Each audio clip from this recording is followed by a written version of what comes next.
പുതിയൊരു വീഡിയോയിലേക്ക് എല്ലാവർക്കും സ്വാഗതം. ഇന്ന് നമ്മൾ തയ്യാറാക്കാൻ പോകുന്നത് നല്ല ഉഗ്രൻ ഗുലാബ് ജാമുനാണ്. നമ്മുടെ കടയിൽ നിന്നൊക്കെ വാങ്ങിക്കുന്ന അതേ ടേസ്റ്റിലും അതേ ടെക്സ്ചറിലും നിങ്ങൾക്ക് അടിപൊളിയായിട്ട് തന്നെ വീട്ടിൽ ഈ ഒരു ഗുലാബ് ജാമുൻ തയ്യാറാക്കാൻ വേണ്ടിയിട്ട് പറ്റും. അതിന് വേണ്ടിയിട്ടുള്ള റെസിപ്പിയാണ് ഇന്ന് കാണിക്കാൻ പോകുന്നത്. ഇതൊരു മസ്റ്റ് ട്രൈ ഐറ്റം തന്നെയാണ് കേട്ടോ. അപ്പോൾ നമുക്കിതെങ്ങനെ ഉണ്ടാക്കുന്നതും കാണാം. അതിന് മുമ്പായിട്ട് ചാനൽ ആദ്യമായിട്ട് കാണുന്നവരുണ്ടെങ്കിൽ സബ്സ്ക്രൈബ് ചെയ്യാൻ മറക്കരുത്. തൊട്ടടുത്തുള്ള ബെല്ലൈക്കൺ കൂടി ക്ലിക്ക് ചെയ്ത് ഓൾ എന്നുള്ള ഓപ്ഷൻ കൊടുക്കാം.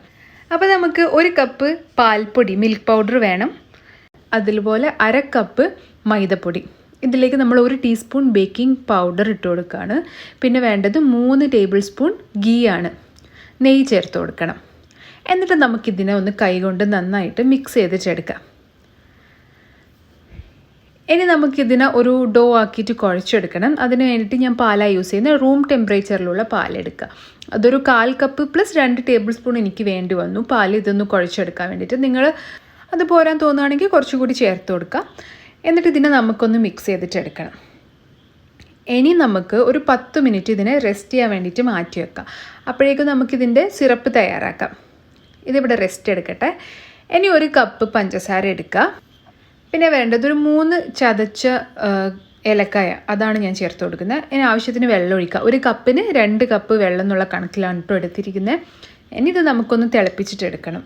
ഇത് നന്നായിട്ട് തിളച്ച് പഞ്ചസാരയൊക്കെ അലിഞ്ഞ് വന്നു കഴിഞ്ഞാൽ നമുക്ക് ഫ്ലെയിം ഓഫ് ചെയ്ത് കൊടുത്തിട്ട് ഒരു നല്ല ഫ്ലേവറിന് വേണ്ടിയിട്ട് ഇതിലേക്ക് കുറച്ച് നമ്മുടെ പനിനീര് അതിന് പറയുക റോസ് വാട്ടർ ചേർത്ത് കൊടുക്കുക കേട്ടോ. 1 സ്പൂണോ 2 സ്പൂണോ അങ്ങനെ. എന്നിട്ട് ഇത് അടച്ചു വെച്ച് മാറ്റി വെക്കാം. അപ്പോഴേക്കും 10 മിനിറ്റ് കഴിഞ്ഞപ്പോൾ നമ്മുടെ ഡോ ഇവിടെ റെസ്റ്റ് എടുത്ത് കഴിഞ്ഞിട്ടുണ്ട്. ഞാൻ കുറച്ച് വെള്ളം എടുത്തിട്ടുണ്ട് കയ്യിലൊന്ന് തടവാൻ വേണ്ടിയിട്ട്. നമുക്കിതിനെ ബോൾസ് ആക്കണമല്ലോ.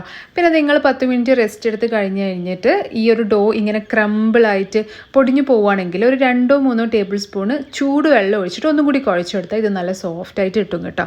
അതൊന്ന് ശ്രദ്ധിക്കുക. ഇവിടെയാണ് പലർക്കും മിസ്റ്റേക്ക് വരിക. അപ്പോൾ അതൊന്ന് ജസ്റ്റ് ശ്രദ്ധിച്ചിട്ട് ചെയ്താൽ മതി. ഇനി നമുക്ക് കയ്യിൽ നന്നായിട്ട് വെള്ളം തടവിയിട്ട് ഈ ബോൾസ് ഒട്ടും ക്രാക്ക് ഇല്ലാണ്ട് ഉരുട്ടിയെടുക്കണം. ക്രാക്ക് ഉണ്ടായി കഴിഞ്ഞാൽ ഇത് നന്നായിട്ട് വരില്ല കേട്ടോ. അപ്പോൾ ശ്രദ്ധിക്കേണ്ട കാര്യം എന്താ വെച്ചാൽ ഓരോ ബോൾസ് ആക്കിയിട്ട് എടുത്തിട്ട് കൈൻ്റെ ഇടയിൽ വെച്ചിട്ട് നന്നായിട്ട് ഫസ്റ്റ് പ്രസ് ചെയ്യുക. ആദ്യം നന്നായിട്ട് 2 കൈയിലേക്ക് ഇട്ടിട്ട് മാറി മാറി ഇട്ടിട്ട് ഒന്ന് പ്രസ് ചെയ്തെടുത്തതിന് ശേഷം നമുക്ക് ബോൾസ് ആക്കിയിട്ട് ഉരുട്ടിയെടുക്കാം. അങ്ങനെയാകുമ്പോൾ ഇതിലൊട്ടും ക്രാക്സ് ഇല്ലാണ്ട് നമുക്ക് കിട്ടും. അപ്പോൾ ആ ഒരു ടിപ്പ് മാത്രം നിങ്ങൾ ശ്രദ്ധിച്ചാൽ മതി കേട്ടോ. ക്രാക്സ് ഇല്ലാണ്ട് തന്നെ നമുക്ക് കിട്ടും. പിന്നെ ഇടയ്ക്ക് കൈ നന്നായിട്ട് ഈ പറ്റുന്ന പോലെ നിങ്ങൾക്ക് ഫീൽ ചെയ്യുകയാണെങ്കിൽ കൈ കഴുകിയിട്ട് വന്നിട്ട് ബാക്കി ചെയ്യാം കേട്ടോ. അതും ശ്രദ്ധിക്കുക.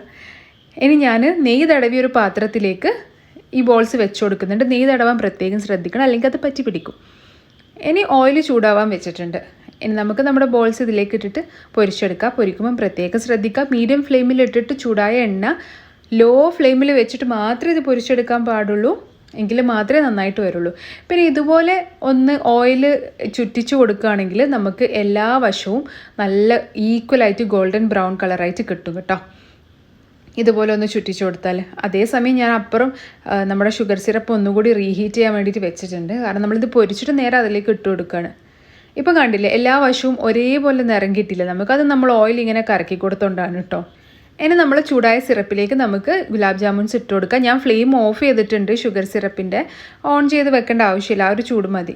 എല്ലാം ഇതിലേക്ക് ഇട്ട് കൊടുത്തിട്ട് നമുക്കൊരു 2 മണിക്കൂർ ഇതിനെ റെസ്റ്റ് ചെയ്യാൻ വേണ്ടിയിട്ട് വെക്കാം. അപ്പോഴേക്കും അത് നന്നായിട്ട് സോക്കായിട്ട് വരും.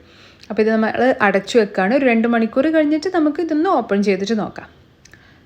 അപ്പോൾ 2 മണിക്കൂറിന് ശേഷം ഇത് നന്നായിട്ട് ആ സിറപ്പൊക്കെ കുടിച്ച് വന്നിട്ടുണ്ട്. ഇത് ഞാൻ നിങ്ങൾക്ക് കട്ട് ചെയ്തിട്ട് കാണിച്ചു തരാം. നല്ല അടിപൊളി ടെക്സ്ചറായിട്ടുണ്ട്. എനിക്കിത് മുറിച്ച് കഴിഞ്ഞാൽ തന്നെ കാണാൻ പറ്റും. അടിപൊളിയല്ലേ? അപ്പോൾ ഈ ഒരു റെസിപ്പി മസ്റ്റായിട്ട് നിങ്ങളെല്ലാവരും ട്രൈ ചെയ്ത് നോക്കുക. ഞാൻ പറഞ്ഞ 2-3 ടിപ്സ് മാത്രം ശ്രദ്ധിച്ചാൽ മതി. പിന്നെ ഫ്രൈ ചെയ്യുമ്പം ഓയിൽ ഒരിക്കലും ഹൈ ഫ്ലെയിമിൽ വെച്ച് ചെയ്യരുത്. അപ്പോൾ ഇത് ഉള്ളൊന്നും വെന്ത് വരില്ല. അപ്പം ടേസ്റ്റും ഉണ്ടാവില്ല അതിന്.